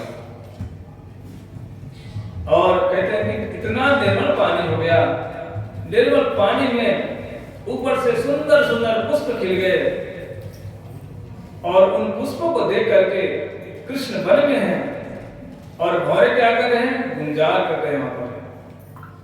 उस गुंजार को सुनकर कृष्ण विचार करने लगे, बोले भौरा तो हमारा भाई है, क्योंकि ये काला और मैं भी काला, हम भाई भाई हैं। अब बोले ये पुष्पों पर क्या कर रहा है, बोले पुष्पों के रस को चुरा रहा है। इसलिए कृष्ण ने विचार किया कि क्यों ना मैं भी वेणु बजाऊं, इसलिए उन्होंने वेणुनाथ को तान बजाने लगे। और कहते हैं कि इति वेणु राम राजन सर्वभूत मनोहरा, धीरे धीरे करके ब्रज स्त्रियम सुखा वर्णनते अभिरभिरे, गोपियां वर्णन करने लगी। क्योंकि महाराज कहता है कि प्रेम के दो पहलू होते हैं, एक मिलन और एक विरह। विरह 4 प्रकार का होता है और मिलन भी 4 प्रकार का होता है। विरह 4 प्रकार का है, पूर्व राग इत्यादि। ये पूर्व राग, मान, प्रवास, प्रेम वैचित्र्य, ये क्या है, विरह है। और मिलन भी 4 प्रकार का होता है, संकीर्ण, संक्षिप्त, संपन्न और समृद्धिमान। ये प्रेम के 2 पहलू होते हैं, एक मिलन और एक विरह। जैसे ही वेणु को के ध्वनि को सुना, कहते हैं कि जड़ भी चेतन हो गए, चल अचल सब के सब जो जड़ थे वो चलने लगे, और जो चल रहे थे वो जड़ की भांति खड़े हो गए। कहते हैं देवताओं की तुमरो वो अपने आप बचने लगी, अपने आप वेद वेदांतों से मुख से आवाज निकलने लगी, जो चुपचाप बैठे थे। और नदियों की धाराएं जो बह रही थी बड़े वेग के साथ, उनकी धाराएं ठहर के रुक गई। कहते जिनके हृदय में सख भाव था, उनका सख भाव उमड़ गया। जो ब्रज में मधुरस की गोपियां थीं, उनके तो मधुरस उफान मारने लगा, कृष्ण से मिलने के लिए व्याकुल हो गई सबके सब। इस तरह से और बैठ करके घर में आपस में बैठ करके महाराज जी बता रहे थे अवता भाव के माध्यम से, अर्थात अपने भाव को छुपा करके और अन्य वस्तुओं को देख करके कह रहे हैं कि देखो देखो इन हिरनियों को तो देखो, प्रधन्न स्मूढ़ मतयो विहरिन्न हेता या नंदनंदनम उपांत विचित्र वेशम आकर्ण वेणु रहितम सा कृष्ण सारा पूजा मधु विरचिताम प्रणये लोके। बड़ा सुंदर सुंदर महाराज जी ने को श्रवण कराया। कह देखो देखो ये मूढ़मती हिरनियां, जिनके अंदर बिल्कुल बुद्धि नहीं है, मूढ़ है, बोले ये भी कृष्ण के वेणु को सुन करके बोले कैसे भाग भाग कर क्या रहे हैं, बोले कैसे, और नैनों से क्या करिए आंखों से कृष्ण का देखती हैं, कैसे ऐसे दिमाग मार के आपको देखती उन्हें लगा है ये आरती कर रही है, पूजा कर रही है कृष्ण की। अनेक अनेक भाव को बोले गावस, बोले गायों का वर्णन कर दिया कि बोले गाय क्या कर रही है, बोले गाय जो घास खा रही थी, लेकिन जैसे वेणु की आवाज को सुना, बोला उसने घास को निगलने भूल गई, बस मुंह में घास है और कैसे उखाड़ देख रही है। बोले जो बछड़े दूध पी रहे थे वो दूध निगलना भूल गए, जो गाय थी वो दूध अपने स्तनों से गिर रहा है उसको रोकने भूल गई कि बछड़ा पी नहीं रहा, मैं दूध को अपने रोक लूं। तो जब तक बछड़ा पीता नहीं तब तक गाय दूध नहीं निकालती, और वो बछड़ा ऐसे मुंह फाड़ करके, मुंह के अंदर उसके स्तन है और सारा का सारा दूध गाय के स्तनों से गिर रहा है और बछड़ा निकलने भूल गया, इधर से इधर साइड साइड से दूध बह रहा है।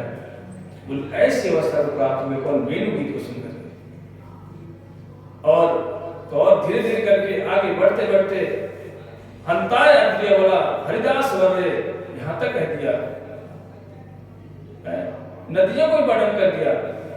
नद्यस्तथा तत्पधार मुकुंद गीतम आवर्त लक्षितम मनो भयभग्न वेगा आलिंगनम स्थगितम ऊर्मे भुजे मुरारे ग्रंथिपाद युगलम कमलो बहारा। कह रहे देखो देखो नदियों को देखो, ये मानसी नदी को, मानसी गंगा को देखो, ये जमुना को देखो। बोले इसमें भंवर पड़ रहे हैं। बोले भंवर क्यों पड़ रहे हैं? बोले भंवर नहीं, बोले ये कमल है। इस कमल को लेकर के कमल उपहार, ऐसा लगता है जैसे कृष्ण के चरणों में उपहार अर्पित कर रही नदियां। बोली जो किनारे की तरफ पानी भाग रहा, बोले भाग नहीं रहा। बोले क्यों? बोलिए और में भुजे अपनी भुजाओं को लेकर कृष्ण को आलिंगन करने जा रही है। ये सब पूर्ववती गोपियां जो वर्णन कर रही, घर में बैठी हैं, कहीं कहीं नहीं है। इतना सुंदर वेणुनाद हमारे भगवान नारायण गोसाई महाराज जी परम गुरुदेव कितनी बार इसका वर्णन करते थे, हमने सुना महाराज लोगों से। कहते जब जब वो इसको वर्णन करते थे मथुरा में बैठ करके अपूर्व स्थिति होती थी। महाराज अपने पूरे पूरे भाव में चले जाते उसको वर्णन करते रहते। लोग ब्रजवासी लोग देखते थे बैठ करके महाराज कहाँ निकल जाते हैं। कहते जब कोई महाराज के दर्शन करता था तो देख करके बड़ा आश्चर्य हो जाते थे। बड़े बड़े लोग उनके कथाओं को सुनने के लिए मथुरा मठ में आते थे। इन्हीं सब वेणु गीत गोपी गीत महाराज सुनते और आनंद में डूब जाया करते थे। ऐसा वेणु गीत, क्योंकि गोपियों का जो भाव है, लेकिन गोपियां अपने हृदय के भाव को दबा करके दूर से इशारा करके बोले यही प्रेम का लक्षण है। कहती हम सेवा नहीं कर पाए। कल हम श्रवण करेंगे गोपी गीत में गोपियां किस तरह से विरहणी हो रही हैं, कृष्ण की हम सेवा कर नहीं पाए। बोला हमारे अंदर सेवा वृत्ति नहीं कृष्ण जाते क्यों, इसका कल हम वर्णन सुनेंगे कल। इस तरह से वेणु गीत हुआ। लास्ट में पूर्णा पुलिंदा, ये दो श्लोक राधा ने स्वयं बोला। पूर्णा पुलिंदा और हंताय अग्रिया बोला हरिदास वरदे यद राम कृष्ण चरण स्पर्श प्रमोदा मानव तनोति साहेबो बड़ियो सुय स्कंदर कंद मूले। कहते धन्य है गिरिराज गोवर्धन हंताय अग्रिया बोला। पर देखो देखो बड़े आश्चर्य की बात है। बोले गोवर्धन क्या करता है? बोले गोवर्धन सभी रसों में सेवा करता है। देखना जब गोवर्धन परिक्रमा जब आप करते होंगे ना, कहीं पर तो सीधा पर्वत है और कहीं स्लोप्स है। कभी किसी ने विचार किया कि ऐसा क्यों है? कभी किसी ने विचार नहीं किया, सोचा पर्वत है ठीक है, यही तो लीला है। कहीं कहीं तो देखा ऐसा लग रहा है जैसे कि एक स्लैब से पड़ा हुआ है और कहीं पे एकदम सीधा खड़ा है। और ये सब सारी लीलाओं को कौन विराट गोवर्धन में सारी लीलाएं होती, सख्य लीलाएं, मधुर लीलाएं गोवर्धन में होती है। क्योंकि ये श्लोक क्यों बना के रखते हैं? बोले जब कभी कभी कृष्ण की इच्छा होती कि मैं थक गया हूं तो कृष्ण देखना श्लोक से बना होगा एक पत्थर उचल होगा। ये गोवर्धन क्या करता है? तकिया बना देता है कृष्ण के लिए और वो चारपाई का काम कराता है। श्लोक वहां लेट करके कृष्ण को और सारे सकल कृष्ण के चरणों की सेवा करते, को सिर को दबाते। क्यों? कृष्ण थक गया है। कभी कभी लुका छिपी खेलते, इसलिए देखना कोई पर्वत में एकदम साइड में एकदम स्ट्रेट है, बड़े बड़े पत्थर है, बोले छुपने का स्थान है। बोले गिरिराज गोवर्धन सब तरह की सेवा करते हैं। इसलिए बोला हरिदास वर कौन कह रहे हैं? बोले राधा रानी कह रहे हैं। तीन हरिदासों में महाराज ने बताया, एक युधिष्ठिर महाराज, एक कौन थे? उद्धव जी। बोले इनको किसने हरिदास कहा? इनको कृष्ण ने कहा है। लेकिन गिरिराज गोवर्धन को किसने हरिदास कहा? बोले हरिदास ने कहा। बोले हरिदास वर, बोले हरिदासों में श्रेष्ठ कौन है? गिरिराज गोवर्धन। बोले गिरिराज महाराज की जय। एक समय की बात है, कृष्ण एक दिन गोचारण करके निकले गए हुए थे। लौट करके आगे देखे घर में खूब उत्सव चल रहे हैं, पकवान बन रहे हैं। कृष्ण जानते हैं सब कुछ, लेकिन पूछ रहे, बोले भैया ये उत्सव इतने पकवान क्यों बन रहे हैं आज? कोई कुछ नहीं बोल रहा। बोले देखो, बोले हम गिरिराज की हम इंद्र की पूजा करते हैं, ये इंद्र को भोग लगाया जाएगा, इसलिए ये पकवान बन रहे हैं। बोले इंद्र को क्यों? बोले ये किसी से वेद वेदांत पंडित से पूछकर कर रहे हो या अंध परंपरा के द्वारा तुम इंद्र की पूजा कर रहे हो। कृष्ण की बातों को सुन करके बोले नहीं नहीं नहीं, पर्जन्यो भगवान इंद्रो, बोले इसलिए कर रहे हैं क्योंकि ये बारिश करता है कौन? इंद्र। और बारिश करने के कारण से पूरा ब्रज में हरा भरा होता है, गिराज गोवर्धन में घासें निकल आती हैं, उस घास को हमारी गाय खाती हैं और खा करके दूध देती हैं। बोले इसलिए इंद्र की पूजा करते, क्यों? पानी का देवता है। कृष्ण की जैसे कृष्ण ने इतना सुना, कृष्ण बोले अच्छा बाबा ये बताओ, समुद्र है, समुद्र में तो बारिश होती कि नहीं होती? होती कि नहीं होती है? होती है। तो वहां पर घास क्यों निकलती? बोले बाबा ठीक है, आप भोग लगा रहे हो, आपके खेतों में बारिश करेगा इंद्र। जो लोग भोग नहीं लगाते हैं उनके खेतों में बारिश नहीं होनी चाहिए। तो बोले फिर वहां क्यों होती बारिश? नंद बाबा विचार करने लगे, बोले देखने में तो छोटा है, तो बात है तेरी बड़ी खोटी खोटी कर रहा है। बोले सच में कुछ ना कुछ तो राज है इसकी बातों में। बोले बाबा इसलिए संसार में सुख और दुख हर मनुष्य को अपने कर्मों के अनुसार ही मिलता है। इसमें किसी कोई देवता कुछ नहीं कर सकता। देखना कई कई लोग बड़े खुश होते हैं, बड़े धनवानी होते हैं, लेकिन कुछ समय बाद ऐसा परिवर्तन होता है चक्र का, वो गरीबी की तरफ चले जाते हैं। और कोई भी गरीब होते हैं लेकिन भगवान का करके ऐसा चक्र चलता है कि लोग कहां से कहां निकल जाते हैं। लोग कहते हैं भैया हमारे सामने तो ये टूटी झोपड़ी में रहता था, देखो देखो आज तो महलों में रह रहा है। ये सब चक्कर का है। इसीलिए जीव अपने अपने कर्म संस्कारों से सुख और दुख पाता है। बोले इसमें किसी देवता का कोई वो नहीं है। ऐसा करके क्या चाहते हैं कृष्ण? कृष्ण चाहते हैं कि इंद्र का मान भंग हो, क्योंकि इंद्र को बड़ा घमंड था कि मैं श्रेष्ठ हूं। और कृष्ण भी विचार कर रहे हैं कि जो मुझसे प्रेम करते मेरे ब्रजवासी, जिनका मुझसे संबंध है, ये किसी देवता की पूजा क्यों करें? और ये देवता भी अपने आप क्या समझता है? ब्रजवासी की पूजा ग्रहण करता है। अर्थात आप दिखाना चाहते हैं कि जो भगवान की पूजा कर ले उसको किसी देवी देवता के चक्कर काटना नहीं चाहिए। भगवान स्वयं कहते हैं श्रीमद् भगवद गीता में, कहते हैं अहम भक्त, कहते हैं सारे अहम यज्ञानां भोक्ता च प्रभुरेव च ना तुमाम विजानन्ति तत्तेना सेवन्ति ते। अहम सब यज्ञानां भोक्ता च प्रभुरेव च, बोले संसार का भोक्ता मैं हूं और सारे यज्ञों का भोक्ता मैं हूं। जो मुझे इस रूप में नहीं जानता तत्तेना सेवन्ति ते, बोले इसीलिए उनको देवताओं के पास जाना पड़ता है। अर्थात यहाँ पर देवताओं की पूजा बंद कराना चाहते हैं कौन? कृष्ण। कहते हैं अजागर स्तन में आया।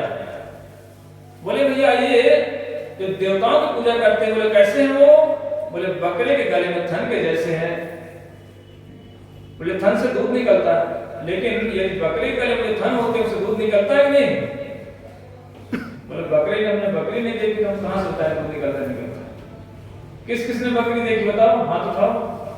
सब ने देखी, लेकिन बकरे के गले में थन देखा किसी ने? किसी ने नहीं देखा, क्योंकि बकरे के गले में थन होते हैं गले में। तो जिस थन से दूध निकले उसे थन कहते हैं, और जिससे दूध ना निकले उसे थन कहेंगे। कृष्ण यहाँ पर स्थापित करना चाहते हैं कि देवताओं के भक्ति करने से तुम्हें कुछ भी लाभ होने वाला नहीं। आज तुम किसी देवता की पूजा कर लो, वो तुम्हें फल दे देगा, और फल कैसा होगा? महादुखदायी होगा। थोड़ी देर के लिए सुख मिल जाता है, लेकिन उसके बाद क्या होगा? फिर वही स्थिति। लोग स्वर्ग जाना चाहते, कहते स्वर्ग में जाएंगे, वहां क्या करेंगे? आनंद से रहेंगे। बोले वहां आनंद नहीं होता। देखना लोग जब पिता मर जाते हैं, कोई घर तो बोलते भैया पिताजी कहाँ गए? बोले स्वर्गवास हो गया। अरे स्वर्गवास नहीं हो, वहां कष्टवास है वो, जहां पर देवता बेचारे भागे भागे घूमते इधर। इतनी कथाएं आपने सुनी कि असुर भी वहां पहुंच जाते हैं। तो वहां वही कौन सा सुख है जिसके लिए कहते हैं भैया हमारी मैया ने मर गए, स्वर्गवास चली गई। अरे स्वर्ग में सुख नहीं, वहां दुखी दुख है। देवता बेचारे भागते रहते हैं, कहते भैया यहाँ पर शांति नहीं है। इसीलिए बोले कि देखो वहां जाने की कोई जरूरत नहीं, क्योंकि यदि तुम पुण्य करोगे, किसी को दान दे दोगे, यज्ञ करवा दोगे, तो कहां चले जाओगे? स्वर्ग, क्योंकि पुण्य हो जाएगा, स्वर्ग जाओगे। और जब कुछ समय तक रहोगे, लेकिन जैसे ही पुण्य वो क्षीण हो जाएंगे, खत्म हो जाएंगे, तो भगवान कहते तेतम भुक्त्वा स्वर्गलोकम विशालम क्षीणे पुण्ये मर्त्यलोकम विशन्ति एवं त्रैधर्मा अनुप्रपन्ना गता गता काम कामा लभन्ते। अर्जुन से भगवान कह रहे हैं भगवद गीता में कि ते तम भुक्त्वा स्वर्गलोकम विशालम, लोग पुण्य करके कहां स्वर्ग में जाते हैं, लेकिन कुछ समय बाद पुण्य क्षीण होते हैं। तो देवता जब वहां होता है ना, इंद्र कहता है भैया प्रेम से जाओगे, धक्के मार के भगाए, लेकिन भैया वहां का जो रंभा इत्यादि का नाच गान, स्त्रियों का संग कौन छोड़ना चाहता है? तो जो जीव होता है कहते नहीं नहीं कुछ दिन तक हमको और रहने दो। बोले कुछ दिन तक एक रुपया भी तुम्हारा बैलेंस नहीं रहा, यहाँ क्या करोगे? बोले जा रहे कि नहीं जा रहे? बोले नहीं जाएंगे। तो कहते हैं उधर मुंह करा करके 1 लाख पीछे से मारते हैं और वहां से उल्टा लटक के गिर जाते हैं। ते तम भुक्त्वा, वहां से पतन हो जाता उनका। कहते जिस तरह से बैंक में आपने करोड़ रुपए जमा कर रखे हैं, तो बैंक के पास जाएंगे ना, बोले भैया हमको 50 लाख चाहिए, तो बैंक वाला क्या करेगा? मना करेगा? ले लो जाओ भैया, बाबूजी ले जाइए। क्यों? करोड़ तो जमा है ना इसके। 50 ले आए, 50 अब बचे। अब आप क्या बोले भैया 25 लाख और दे दो, तो बैंक वाला क्या करेगा? बाबूजी ले जाइए 25। अब कितने बचे? 25। अब वो एक बार, चौथी बार और गया, तीसरी बार बोले भैया 25 और दो, उसने और दे दिए। अब करोड़ तो खत्म है। अब वो व्यक्ति जाके बैंक वाले से बोले भैया ऐसा करो 25 और दो। बोले महाराज आपका 0 है। बोले नहीं नहीं हमको 25 और दो। तो क्या करेगा? जो गेट में खड़ा था ना सिक्योरिटी गार्ड, गनमैन, बोले इसको पकड़ो बाहर करो। यही स्थिति है स्वर्ग में। इसलिए बोले अजागल स्थान में आया। बोले देवताओं की पूजा करते हैं जो लोग, कहते हैं वो कैसा है? बोले उनकी पूजा बोले जैसे बकरे के गले के थन के जैसा है, उस थन से दूध निकलने वाला नहीं है। इन देवताओं की पूजा करने से हमारा कोई स्वार्थ सिद्ध होने वाला नहीं है। ये मैं नहीं कह रहा कि आप सोच रहे हो कि ये प्रभु जी बोल रहे बैठ के कथावास में, मैं नहीं कह रहा, ये कृष्ण ही कह रहे हैं। ये सत्यवाद भी है, क्योंकि देवता हैं कौन? वो भी बेचारे जीव हैं, वो भी फंसे हुए जीव हैं। वो भी प्रार्थना करते कि मनुष्य बन जाए, भजन करके यहाँ से पीछा छूट जाए संसार से। इस तरह से कृष्ण इंद्र की पूजा बनाना चाहते हैं। और जैसे ही गिरिराज गोवर्धन की, इस तरह से कृष्ण ने जैसे उनकी पूजा को बंद कराने के लिए सब कुछ किए, तो फिर जाकर के नंद बाबा ने कहा बोले लाला ये बता हम क्या करें, किसकी पूजा करें? बोले बाबा गिरिराज गोवर्धन हमारे गाय को घास देता है, हरी घास प्रदान करता है। जब हम गौचारण के लिए जाते हैं तो हमको झरने वहां से निकलते हैं, वहां से पानी पीते हैं। और जब धूप तेज प्रखर धूप निकलती है तो छुपने का स्थान देता है गिरिराज हमको। जो भयंकर बारिश होती है उस टाइम भी हमको आश्रय देता है गिरिराज। और जब हमारी इच्छा होती है लुका छिपी खेलने के लिए बाबा, तो हमको लुका छिपी वहां पर सब कुछ बना हुआ है, इसलिए गोवर्धन की पूजा करते हैं। तो ठीक है, कृष्ण की बात को मान करके सारे ब्रजवासी से तैयार होकर के जितना पकवान था बोले चलो चलो गिरिराज गोवर्धन के पास चलते हैं। बोले गिरिराज महाराज की सब के सब गिरिराज गोवर्धन कैसे जा रहे हैं? बोले सब के सब नाचते हुए कीर्तन करते हुए जा रहे हैं। लेकिन जैसे तलहटी में पहुंचे वहां पर बड़े बड़े ऋषि भी आए, भागुर ऋषि, स्वयं शिवजी भी पहुंच गए वहां। कैसे गए? अपने नंदी पर बैठ कर बोले चलो चलो मैं भी देख के आता हूं कृष्ण कैसे गिरिराज जी की कब उत्सव मनाते हैं। और जैसे वहां पर पहुंचे बोले भैया सब के सब जो लेकर के आए हो ना इस गिरिराज जी की तट पे रख दो। सब ने रख दिया। बोले देखो आज तक कभी आपका देवता कुछ खाता था कि नहीं? बोले हमारा देवता तो कभी दिखाई भी नहीं पड़ता था, खाएगा कहां से? बोले देखो तुम्हारा इंद्र पहले कभी नहीं खाता था ना? बोले नहीं। बोले ये गिरिराज गोवर्धन खाएगा। अब जैसे ही बोला खाएगा प्रकट होगा, सबकी आंखें तो बस फटी की फटी रह गई। पलके गिरे तो कई माता तो अपने आप को ऐसे तान में खड़ी, बोले कुछ भी हो जाए ढंग से देखूंगी ये कैसे प्रकट होकर खाता है। जैसे ही सब उसके पास रखे, बोले देखो सब लोग ना बोले गिरिराज महाराज जय जयकार करो, बोले गिरिराज महाराज की जय। बोले हाथ जोड़कर बोलो हे गिरिराज गोवर्धन इसको ग्रहण करो। जैसे इतना बोला, अब गिरिराज महाराज तो दोनों हाथों से प्रकट होकर खाना शुरू कर लिए।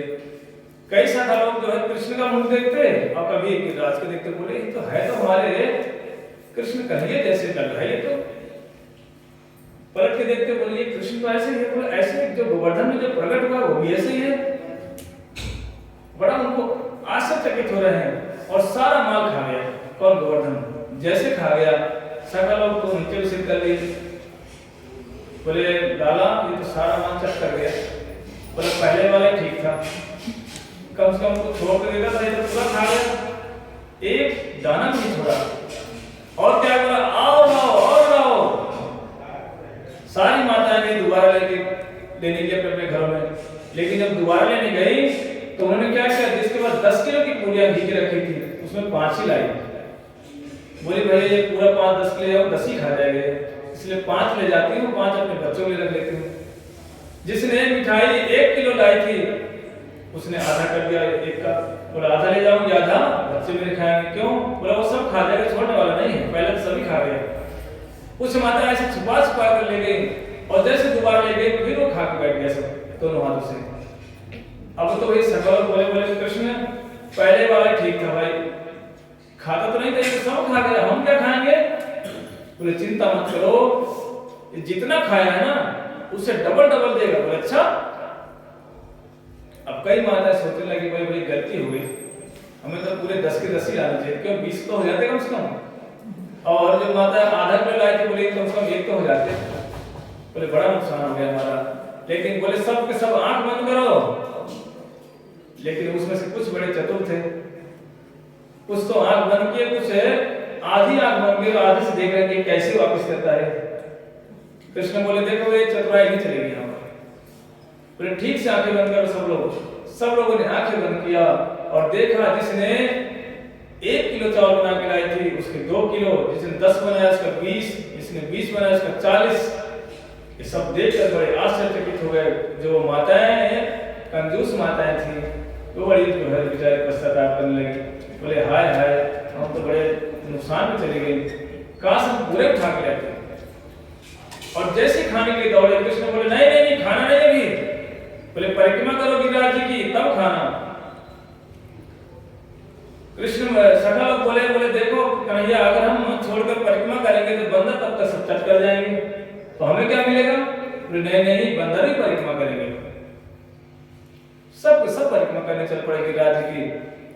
आगे आगे गाय, पीछे बड़े बड़े गोप जो नंद बाबा इत्यादि के वो सब आगे, उनके पीछे सखा लोग, उनके पीछे माताएं और उनके पीछे सखियां, इस तरह से और उनके पीछे बंदर इत्यादि सब एक चैन बनी हुई सब जा रहे हैं। ऐसे नहीं जा रहे थे कि साधु महात्मा पीछे माताएं आगे। बोले परिक्रमा कौन करा रहा है? बोले महाराज जी के साथ परिक्रमा कर रहे हैं। बोले महाराज जी का है? बोले महाराज जी के पीछे है। परिक्रमा महाराज जी करा रहे, तू करा रहे महाराज जी को। अब ऐसे होता है परिक्रमा। गए साधु के अंगत में परिक्रमा करने को वर्धन की, और बाबा रह गए पीछे और माता रह गई आगे। अब किसी ने पूछा बोलो कि माता कहाँ से आई? बोले हम लखनऊ से आए। बोले परिक्रमा करने? बोले अकेले? बोले नहीं नहीं महाराज जी परिक्रमा, महाराज जी के साथ परिक्रमा कर रहे हैं। बोले महाराज जी कहाँ हैं? बोले महाराज जी पीछे हैं। तो इसका मतलब वो परिक्रमा माता जी करवा रहे हैं, किसको? महाराज जी को। लेकिन यहाँ पर एक चैन बना के सब, और जैसे ही गिरिराज गोवर्धन जय जयकार करते हुए परिक्रमा कर रहे हैं, इतने में राधारानी बोली लग रहा है ना ये कृष्ण हमको प्रेम नहीं करता। सब सच्चे करे नहीं नहीं तुझसे तो प्रेम करता है। बोले ना ये झूठा आदमी है, इसका झूठ बोलता है, प्रेम तो करता ही है। अगर प्रेम करता होता तो मुझे कम से कम एक बार देखता तो किसी सखी ने कहा कैसे देख ले, इतनी भीड़ है, बाबा है माताएं हैं बीच में, कैसे देखेगा? बोले नहीं नहीं अगर प्रेम होगा देखेगा जरूर। तो कृष्ण के मन में कृष्ण भी समझ गए। बोले भाई ये तो दिखाना ही पड़ेगा। कृष्ण ने विचार किया मैं क्या करूं, कैसे जो राधा रानी को देखूं। लेकिन कृष्ण ने देखा एक बछड़ा है वहां पर, उस बछड़े के पूंछ को ऐसे पकड़ के ऐंठ दिया और बछड़ा उल्टा भागा पीछे की तरफ। जब भागा उस बछड़े के पीछे पीछे गए, राधा रानी को ऐसे स्पर्श किया। सारी सखियां जो देख पड़ी, बोले राधा रानी की जय। राधा रानी प्रसन्न हो गई और प्रसन्न होकर के जैसे फिर कुछ दूर जयकार करते जा रहे हैं, बोलो गिरिराज गोवर्धन की परिक्रमा करते करते राधा ने फिर बोली, बोले नहीं नहीं ये तो गलती से आ गए, पर दोबारा हमको देखे तब तो मजा नहीं प्रेम करता है। अब कृष्ण फिर विचार करने लगे, अब क्या उपाय करूं। कृष्ण ने दूसरा उपाय निकाला, अपनी लठिया को लेकर के ऐसे उछाला और ऐसे घूम करके पकड़ा और राधा रानी और कृष्ण एक दूसरे की निगाहों को, मतलब दोनों की आंखें मिल गई और दोनों एक दूसरे को देख रहे, बोलो राधा कृष्ण की। दोनों की मिलन हुआ और इस तरह से गोवर्धन परिक्रमा पूरी होते होते आए। और आज हम यहीं तक कथा को विश्राम करेंगे। कल और भी उत्सव मनाए जाएंगे, लेकिन कल जल्दी आना, आज लेट कर देते हैं क्योंकि समय है, ये घड़ी मारते नहीं ना, ये घड़ी अपने